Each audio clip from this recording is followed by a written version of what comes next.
और ऐसी स्थिति में जब संसार तुम्हें त्याग दे तब भगवान की शरण में जाओगे। अरे भगवान तो दयालु हैं, भगवान स्वीकार कर लेंगे, लेकिन थोड़ी लज्जा करो, भगवान क्या कहेंगे कि जब तुम किसी लायक थे तब तो तुम मेरे पास आए ही नहीं, जब दुनिया से ठुकरा दिए गए तब मेरी शरण में आए। अरे भगवान की शरण में तब चले जाना चाहिए जब सब कुछ ठीक हो।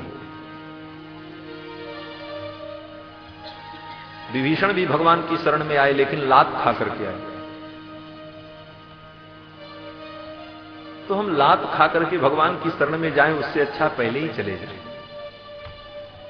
हमारे पूज्य परम श्रद्धेय साकेतवासी पूज्य आचार्य जी महाराज, श्री कृपाशंकर जी महाराज, जिनकी चर्चा कल कथा में मैंने की, आचार्य श्री कथा में कहते थे कि कोई बुढ़ा व्यक्ति उनके पास आया, रिटायर हो गया था, किसी सरकारी नौकरी में था। आकर के उस व्यक्ति ने कहा, महाराज अब तो हम बूढ़े हो गए, बेटा बेटी सबकी शादी कर दी, सब ठीक हो गया, अब रिटायर हो गए, अब सोचते हैं बुढ़ापे में अयोध्या में रहें और आप हमको शरण दे दीजिए, आपके पास यहीं रहें और भजन करें। तो महाराज जी तो बड़े उग्र स्वभाव थे। महाराज जी ने कहा, ऐसा करो, चुपचाप अपने घर चले जाओ। बोले क्यों? बोले जिसको तुमने अपनी जवानी दी, जिसको अपना पूरा जीवन दिया, बुढ़ापा भी उसी सर पे पटको जाकर। मेरे सर पे अपना बुढ़ापा मत पटको, कौन तुम्हारी सेवा करेगा यार? पहले आ जाते तो कुछ सोचा भी जाता। तो जब सेवा का समय आया तब काशी और वृंदावन। कबीरदास जी इसी को दूसरे शब्दों में कहते हैं। कबीरदास जी महाराज का सत्संग तो बड़ा विलक्षण सत्संग होता था। 10-5 महात्मा आए, बोले महाराज कुछ सत्संग हो जाए। तो कबीरदास जी ने कहा तो हो जाए। बैठ गए महाराज, और सत्संग क्या हुआ? कबीरदास जी ने कहा, सुनो, एक अचंभा मैंने देखा, बंदर दूहे गाय। कबीरदास जी का सत्संग तो विलक्षण ही होता है। कबीरदास जी कहते हैं कि एक अचंभा मैंने देखा, बंदर दूहे गाय, और दूध दूध वो पी लेवे, घी बनारस जाए। हो गया सत्संग, अब जाओ अपने अपने घर। लोगों ने कहा, महाराज ये समझ में नहीं आया, जरा इसे समझा करके बताओ। तो कबीरदास जी कहते हैं कि एक अचंभा हमने देखा, बंदर दूहे गाय। कबीरदास जी की वाणी बड़ी टेढ़ी है। अटपट ज्ञान कबीर का, झटपट लखा न जाए, और जो या को झटपट लखे तो सब खटपट मिट जाए। कबीरदास जी का ज्ञान बड़ा विचित्र है। कबीरदास जी कहते हैं ये अचंभा यही है, ये बंदर कौन है और गाय कौन है? बोले मन ही हमारा बंदर है। और गाय कौन है? बोले ये शरीर की इंद्रियां। इंद्रियों को गो कहा जाता, गो गोचर जहां लग मन जाई। गो माने इंद्रियां। तो ये इंद्रियां ही गाय हैं और मन ही बंदर है। और ये बंदर कर क्या रहा है? बोले एक अचंभा हमने देखा, बंदर दूहे गाय। ये हमारा मन रूपी बंदर इंद्री रूपी गाय का दोहन कर रहा है। खूब इंद्रियों से हम सुख ले रहे हैं। आंख कहती अब हम थक गए, नहीं देखना चाहते, फिर भी आंख धो करके व्यक्ति पिक्चर देख रहा है। देखना है तो देखना है। कान सुनते सुनते थक गया, लेकिन मन नहीं थका। मन कहता नहीं अभी और देखेंगे, अभी और सुनेंगे। इंद्रियों को दुह रहा है ये मन। कितना दुह रहा है? बोले अंतिम समय तक इंद्रियां जब बेकार हो जाती हैं, फिर भी मन कहता अभी हम दुहेंगे। आंख कहती अब हम नहीं देख पा रहे हैं, तो मन कहता चिंता मत करो, तुम्हारे ऊपर डबल लेंस का चश्मा लगा करके हम देखेंगे, लेकिन देखेंगे। कान कहता हम थक गए सुनते सुनते, अब तो मुझे छोड़ दो। आदमी कहता हम मशीन लगा करके सुनेंगे, लेकिन सुनेंगे। यहां मशीन लगा लिया, तार यहां से लगाया, सुन रहा। दांतों ने कहा मुंह गए, दांत घिस गए, टूट गए। आदमी ने कहा नहीं हम पत्थर का दांत लगाएंगे, लेकिन चना ही चबाएंगे। ये क्या है? इंद्रियों का दुहना है। मन रूपी बंदर इंद्रियों को दुह रहा है। और दुह करके कर क्या रहा है? बोले दूध दूध। दूध बोले तो इसका सारा सुख, सारा रस को ले ले। दूध दूध वो पी लेवे। और घी क्या है? बोले घी ही बुढ़ापा है। जब इंद्रियां बेकार हो गई, पिघल गई, बेकार हो गई, गल गई, किसी काम की नहीं, बोले तब बोले घी बनारस जाए। घी को बनारस भेज दिया। क्या बनारस भेज दिया? बोले जब बूढ़े हो जाते तब कहते हैं अब चलो काशी में मरेंगे, मुक्ति मिलेगी। यही घी है। एक अचंभा हमने देखा बंदर दूहे गाय, और दूध दूध वो पी लेवे घी बनारस जाए। तो बुढ़ापे में हम घी बन जाते हैं, बेकार किसी काम के नहीं। दूध से रहित घृत क्या है? बोले वही बुढ़ापा है। उस बुढ़ापे को हम काशी भेजना चाहते हैं। तो ऐसी स्थिति न हो। गोपियां सब कुछ छोड़ करके, धाम काम छोड़ करके भगवान के चरणों की ओर दौड़ पड़ी। उनके परिवार वालों ने ही रोका। ताबार्यमाणा पतिभिः पितृभिः भ्रातृबंधुभिः, पिता ने, भाई ने, बंधु ने, सबने रोक दिया, नहीं जा सकती हो। गोपियों ने कहा जाने दो। लोगों ने कहा पागल हो गई हो क्या, अर्धरात्रि में कहां जा रही? गोप पूछते हैं तो गोपियां बताती भी नहीं। गोपों को लगा कि लगता है इसका दिमाग खराब हो गया। स्वाभाविक है कि रात्रि के 12 बजे अर्धरात्रि में कोई स्त्री घर से निकल करके जाने लग जाए तो पुरुष पूछेगा ही कहां जा रही, और पूछने पर अगर वो न बतावे और जाने की जिद करे तो कोई भी पुरुष यही समझेगा लगता है इसका दिमाग खराब। सभी पुरुषों ने यही जाना कि इसका लगता है दिमाग खराब हो गया है, इसको अभी घर में बंद करो, प्रातः काल किसी वैद्य को बुलाएंगे और इसकी चिकित्सा कराएंगे। ले जाकर के महाराज घर में बंद कर दिया। और ये घटना सब गोपियों के घर में हुई। जो जो गोपियां भगवान से मिलने जा रही थीं, सबको बंद कर दिया। तावार्यमाणा, बहुवचन का प्रयोग किया है, किसी एक गोपी को नहीं। साते तावार्यमाणा, सभी गोपियों को रोक दिया उनके घर वालों ने, और घर में ले जाकर के बंद कर दिया। बाहर से कुंडी लगा दी, सीकड़ लगा दी। अब गोपियां बेचारी कैसे जाएं? तो गोपियां व्याकुल हो गईं, और घर में बंद पड़ी गोपियों ने भगवान गोविंद का स्मरण किया। सुखदेव जी कहते हैं, कृष्णम तद्भावना युक्ता गोप्यो दध्युर लोचना, दध्युर मीलित लोचना। कृष्ण भावना से युक्त होकर के गोपियों ने अपने आंख को बंद कर लिया और घर में बैठी, और भगवान में इतनी तन्मय हो गई कि भगवत स्मरण के कारण, वियोग के असह्य होने के कारण उन गोपियों में ऐसी दिव्यता आ गई कि उनका शरीर उनके घर में ही पड़ा रहा, और दिव्य रूप से गोपियां रासमंडल में पहुंच गई। गोपियों का शरीर उनके घर में है और आत्म रूप से गोपियां रासमंडल में पहुंच गई। ये सुखदेव जी महाराज राजा परीक्षित को बता रहे हैं। कोई गोपी शरीर से रासमंडल में गई ही नहीं। राजा परीक्षित ने पूछा, महाराज ऐसा कैसे हुआ? सुखदेव जी कहते हैं, तमेव परमात्मानम जार बुद्ध्या विसंगता जहुर गुणमयम देहम सद्य प्रक्षीण बंधना। भगवान कृष्ण को अपना प्रियतम मानती थी गोपियां, फिर भी गोपियों ने कभी कृष्ण को भगवान नहीं समझा। अपना प्रियतम ही समझती थी, लेकिन भगवान को प्रियतम समझा, संसार के किसी पामर प्राणी को प्रियतम नहीं समझा। इसका परिणाम क्या हुआ? बोले जहुर गुणमयम देहम सद्य प्रक्षीण बंधना। जो उनका गुणमय देह था, शरीर था, वो वहीं पर रह गया, और सद्य प्रक्षीण बंधना, गोपियां समस्त बंधनों से मुक्त हो गईं और आत्म रूप से, दिव्य रूप से गोपियां रास मंडल में पहुंच गईं। राजा परीक्षित ने पूछा है कि कृष्णम विदुः परम कांत, गोपियों ने भगवान कृष्ण को अपना प्रियतम कांत समझा, न तो ब्रह्मतया मुने, उनको ब्रह्म नहीं समझा, उनको परमात्मा नहीं समझा। तो ऐसी स्थिति उनके अंदर कैसे उत्पन्न हो गई? तो सुखदेव जी कहते हैं, राजन, कोई व्यक्ति आग को आग समझे चाहे न समझे, अगर आग में हाथ डालेगा तो हाथ जलेगा, क्योंकि अग्नि का धर्म है दाह तत्व। उसी तरह परमात्मा की विशेषता है कि कोई उसे भगवान समझ करके अथवा भगवान न समझ करके किसी भी प्रकार से परमात्मा में अपने मन को अगर लगाएगा तो उसे वो दिव्यता प्राप्त हो जाएगा। गोपियां दिव्य रूप से रासमंडल में पहुंच गईं, और रासमंडल में जब पहुंची हैं तो भगवान ने गोपियों का स्वागत किया। स्वागतम वो महाभागाः प्रियम किम करवाणि वह। हे गोपियों, आपका स्वागत है, मैं आपके लिए कौन सा प्रिय कार्य करूं? गोपियां कहती, महाराज आपने बुलाया और हम चले आए, सब कुछ छोड़ करके चले आए। सब कुछ छोड़ने का मतलब क्या है? बोले सब कुछ दो प्रकार का होता है। सब कुछ जो दिख रहा है, लेकिन ये सब कुछ है किसके कारण? बोले इस शरीर के कारण।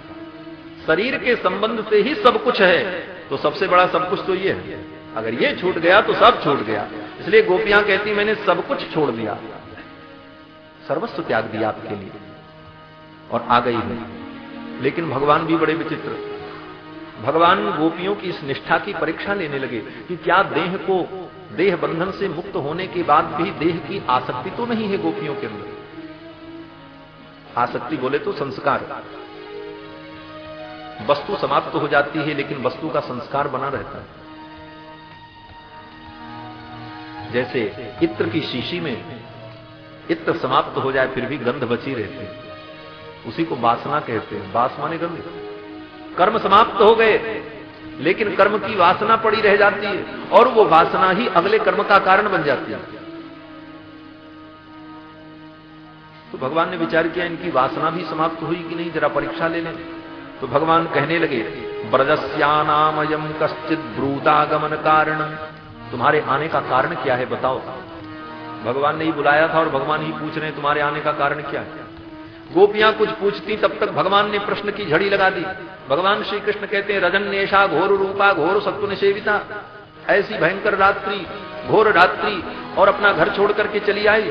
प्रतियात ब्रजम नेह स्थेयम, यहां रुको मत, चली जाओ अपने घर। मातरः पितरः पुत्राः भ्रातरः पतयश्च वह, तुम्हारे माता पिता भाई बंधु तुम्हें खोज रहे होंगे, जाओ। घर परिवार का स्मरण दिलाया भगवान ने कि देखें स्मरण करने पर इनको याद आती है कि नहीं, संस्कार बचे हैं कि नहीं। सब कुछ भगवान ने कहा।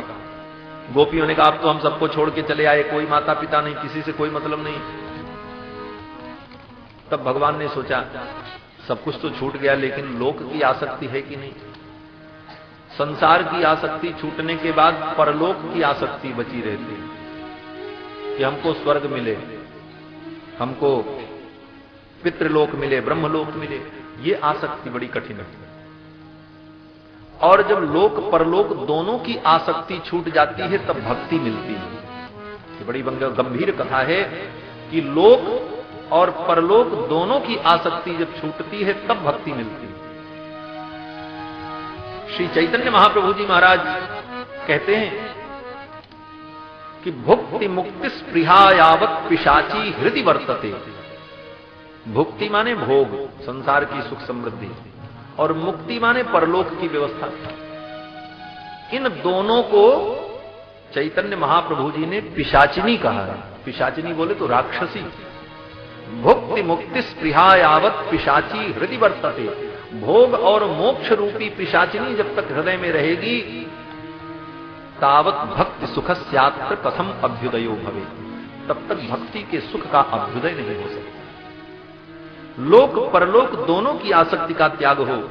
तो भगवान ने फिर पूछा, भगवान ने देखा कि लोक की आसक्ति तो नहीं है, पुत्र परिवार घर सबसे ये मुक्त हो चुकी हैं, लेकिन परलोक में इनकी आसक्ति है कि नहीं, जरा ये भी परीक्षा कर ले। तो भगवान ने कहा देखो तुमने जो किया है घर परिवार का त्याग, इसका फल बड़ा विपरीत होगा। गोपियों ने कहा क्या होगा? भगवान कहते हैं अस्वर्ग्यम अयशस्यम च फल्गु कृच्छम भयावहम। अस्वर्ग्यम, तुमको स्वर्ग नहीं मिलेगा, तुमको अच्छे लोक की प्राप्ति नहीं होगी। और इतना ही नहीं, जुगुप्सितम च सर्वत्र, लोक परलोक में सर्वत्र तुम्हारी निंदा होगी। जुगुप्सितम च सर्वत्र औपत्यम कुलस्त्रियाः, तुम्हारी निंदा होगी। लोक परलोक में लोग क्या कहेंगे? गोपियों ने कहा महाराज इस रोग से भी मैं मुक्त हो चुकी हूं। ये कौन सा रोग है? बोले ये बहुत बड़ा रोग है।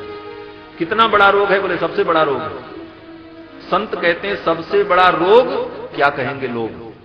इस रोग से अगर व्यक्ति मुक्त हो जाए तो भक्ति के पथ पर आगे बढ़ते। लेकिन व्यक्ति को लोग की ही चिंता रहती, लोग क्या कहेंगे।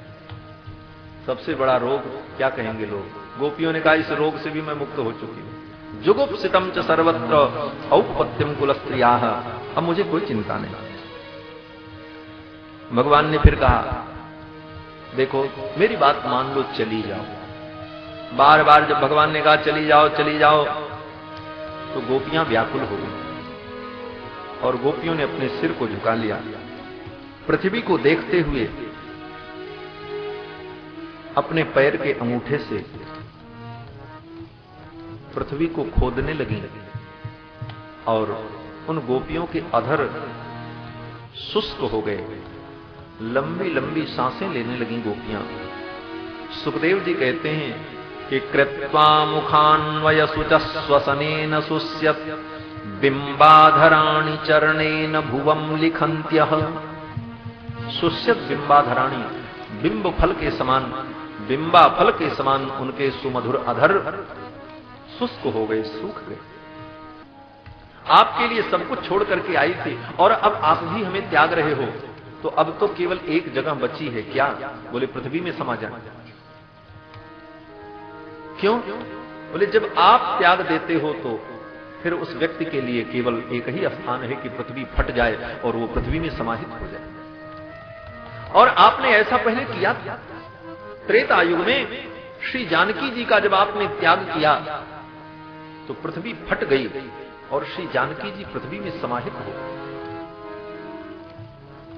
श्री जानकी जी ने भरी सभा में प्रतिज्ञा की, मन वचन कर्म से अगर मैंने रघुनंदन राम के चरणों में प्रेम किया हो तो तथा में माधवीम देवीम विवरम दातुमर्हसि।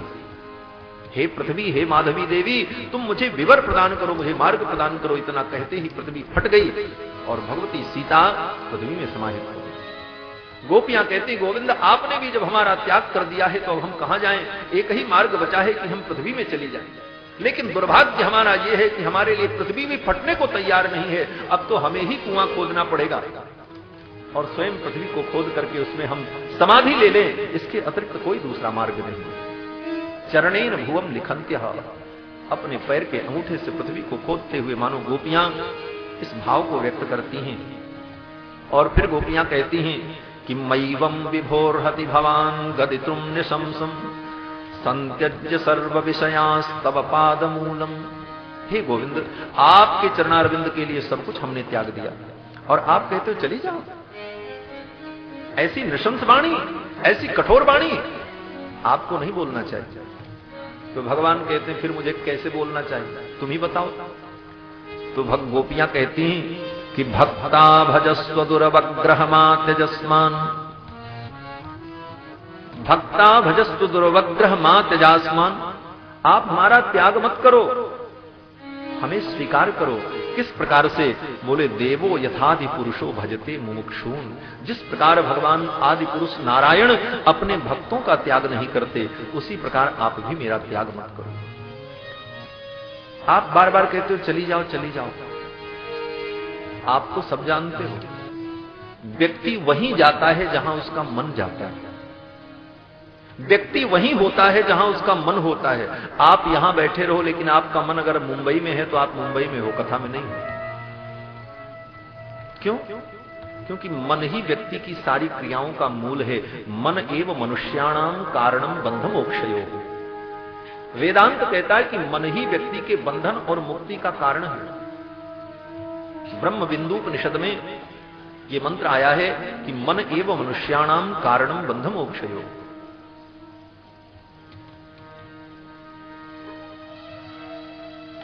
और मन जहां होता है हम वहीं होते हैं। गोपियां कहती हैं कि मन तो आपके पास है, मन को आपने पहले ही चुरा लिया। चित्तम सुखेन भवतापहृतम गृहेषु। मेरे चित्त को, मेरे मन को आपने चुरा लिया, पहले ही अपहरण कर लिया।